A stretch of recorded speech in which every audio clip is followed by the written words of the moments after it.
Assalamualaikum warahmatullahi wabarakatuh. Nama saya Lebka Bagus Sendiana dari Fakultas Teknologi Pangan dan Agroindustri jurusan Teknik Pertanian. Di sini saya akan menjelaskan tentang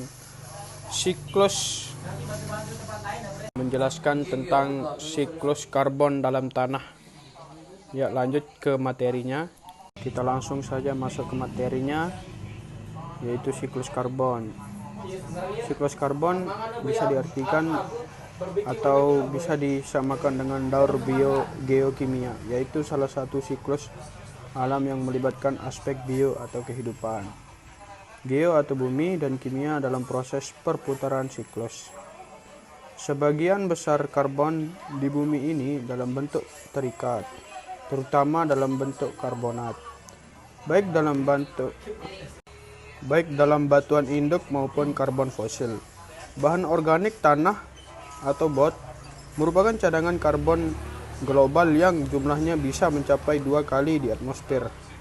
Selanjutnya, fungsi karbon organik tanah dibedakan menjadi 3. Yang pertama, fungsi biologi, menyediakan sumber energi, menyediakan cadangan. Yang kedua, fungsi kimia, meningkatkan kemampuan tanah mencegah perubahan dalam pH. Yang ketiga, fungsi fisik, memperbaiki stabilitas struktur tanah pada berbagai skala, mengubah sifat termal. Selanjutnya, penyebab penurunan karbon tanah. Yang pertama, penurunan jumlah biomasa di atas dan di bawah permukaan tanah. Perubahan dalam distribusi ke dalam akar tanaman. Ketiga, peningkatan erosi tanah.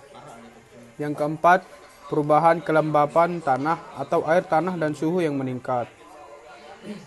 Selanjutnya, sumber karbon dalam tanah.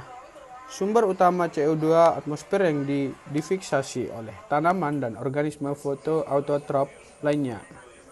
CO2 atmosfer difiksasi menjadi bentuk karbon organik penyusun jaringan tanaman melalui reaksi CO2 plus H2O diubah menjadi CH2O plus O2. Sumber lain pembakaran bahan bakar fosil bentuk produk industri atau PES. Sumber lain pembakaran bahan bakar fosil bentuk produk industri atau pestisida. Bentuk karbon organik dalam tanah. Pertama, 50% karbon organik dalam tanah berada dalam bentuk aromatik. Kedua, 20% berasosiasi dengan nitrogen, sekitar 30% berada dalam bentuk karbon karbohidrat, asam lemak, dan karbon alkali. Karbon organik dikelompokkan menjadi 3 pool, yaitu karbon tidak larut, karbon larut, dan karbon biomasa. Sekian penjelasan dari saya, kurang lebihnya mohon maaf. Assalamualaikum warahmatullahi wabarakatuh.